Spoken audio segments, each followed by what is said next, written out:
शिव पुराण। चौथा अध्याय। चंचला की शिव कथा सुनने में रुचि और शिवलोक गमन।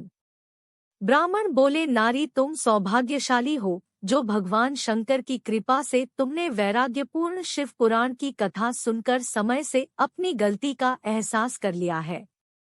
तुम डरो मत और भगवान शिव की शरण में जाओ। उनकी परम कृपा से तुम्हारे सभी पाप नष्ट हो जाएंगे। मैं तुम्हें भगवान शिव की कथा सहित वह मार्ग बताऊंगा जिसके द्वारा तुम्हें सुख देने वाली उत्तम गति प्राप्त होगी। शिव कथा सुनने से तुम्हारी बुद्धि शुद्ध हो गई है और तुम्हें पश्चाताप हुआ है तथा मन में वैराग्य उत्पन्न हुआ है। पश्चाताप ही पाप करने वाले पापियों के लिए सबसे बड़ा प्रायश्चित है। पश्चाताप ही पापों का शोधक है। इससे ही पापों की शुद्धि होती है। सत्पुरुषों के अनुसार पापों की शुद्धि के लिए प्रायश्चित पश्चाताप से ही संपन्न होता है। जो मनुष्य अपने कुकर्म के लिए पश्चाताप नहीं करता वह उत्तम गति प्राप्त नहीं करता, परंतु जिसे अपने कुकृत्य पर हार्दिक पश्चाताप होता है वह अवश्य उत्तम गति का भागीदार होता है। इसमें कोई शक नहीं है। शिव पुराण की कथा सुनने से चित्त की शुद्धि एवं मन निर्मल हो जाता है। शुद्ध चित्त में ही भगवान शिव व पार्वती का वास होता है। वह शुद्धात्मा पुरुष सदाशिव के पद को प्राप्त होता है। इस कथा का श्रवण सभी मनुष्यों के लिए कल्याणकारी है। अतः इसकी आराधना व सेवा करनी चाहिए। यह कथा भवबंधन रूपी रोग का नाश करने वाली है। भगवान शिव की कथा सुनकर हृदय में उसका मनन करना चाहिए। इससे चित्त की शुद्धि होती है। चित्त शुद्धि होने से ज्ञान और वैराग्य के साथ महेश्वर की भक्ति निश्चय ही प्रकट होती है तथा उनके अनुग्रह से दिव्य मुक्ति प्राप्त होती है। जो मनुष्य माया के प्रति आसक्त है वह इस संसार बंधन से मुक्त नहीं हो पाता।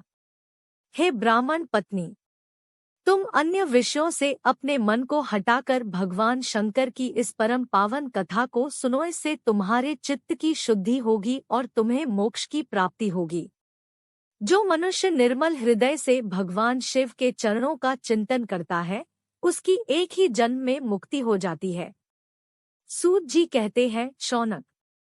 यह कहकर वे ब्राह्मण चुप हो गए। उनका हृदय करुणा से भर गया। वे ध्यान में मग्न हो गए।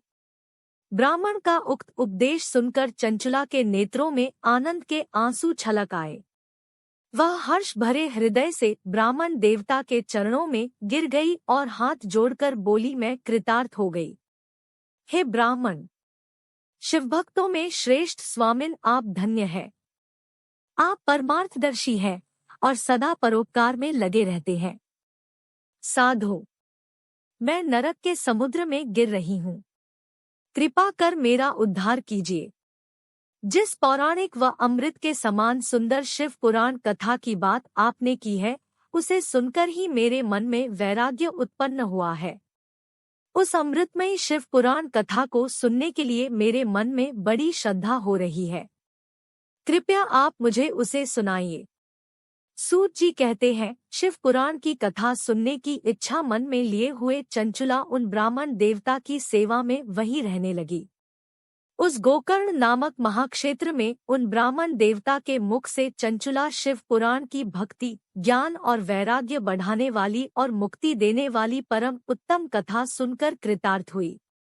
उसका चित्त शुद्ध हो गया।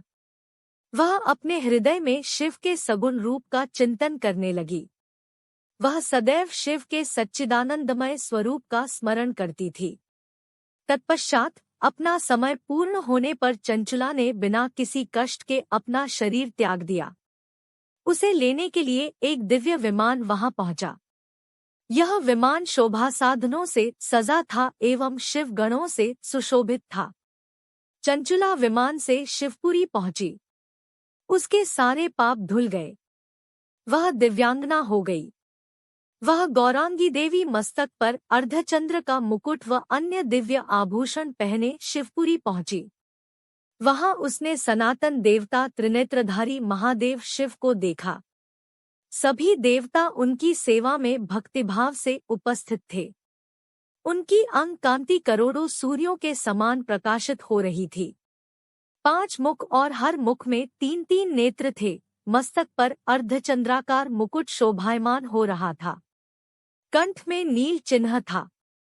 उनके साथ में देवी गौरी विराजमान थी, जो विद्युत पुंज के समान प्रकाशित हो रही थी। महादेव जी की कांति कपूर के समान गौर थी। उनके शरीर पर श्वेत वस्त्र थे तथा शरीर श्वेत भस्म से युक्त था। इस प्रकार भगवान शिव के परम उज्ज्वल रूप के दर्शन कर चंचुला बहुत प्रसन्न हुई। उसने भगवान को बारंबार प्रणाम किया और हाथ जोड़कर प्रेम, आनंद और संतोष से युक्त हो विनीत भाव से खड़ी हो गई। उसके नेत्रों से आनंदाश्रुओं की धारा बहने लगी। भगवान शंकर व भगवती गौरी उमा ने करुणा के साथ सौम्य दृष्टि से देखकर चंचुला को अपने पास बुलाया। गौरी उमा ने उसे प्रेमपूर्वक अपनी सखी बना लिया।